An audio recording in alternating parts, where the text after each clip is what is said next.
Sometimes I get asked what the best study Bible is, or what Bible is best to use in personal Bible study for growth.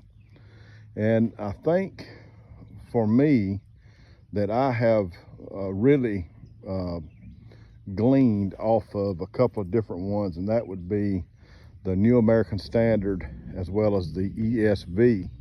And then here lately, within the last 6 months, the Legacy Standard Bible. And when it comes to thinking through what Bible to use for Bible study, the thing to keep yourself from is buying into the lie that if you use one certain Bible that you will become spiritually superior. And the useful thing for us today, and the way that we are extremely blessed, is that we have an abundance of great Bible translations and great Bible translations that we can understand.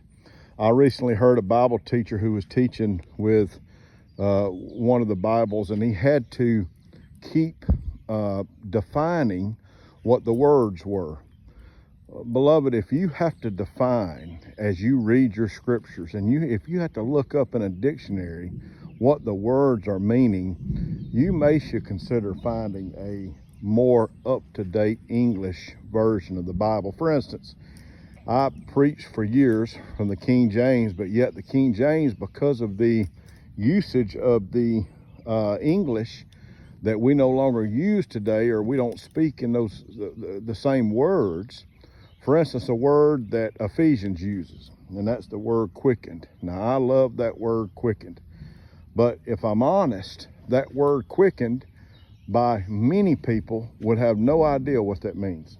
If I were to ask my children, my daughters who are 14 and 12, if I were to ask them what quickened means, they're not gonna have any idea.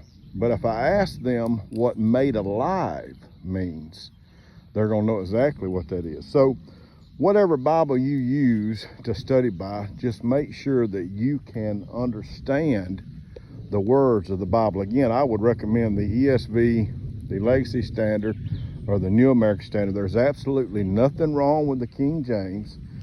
However, if you can study, and if you can get past the harder words to understand, by all means use it. But from a teaching perspective, if I'm a teacher of God's Word and I'm teaching people, I'm going to use a Bible people can understand. I hope this blesses you.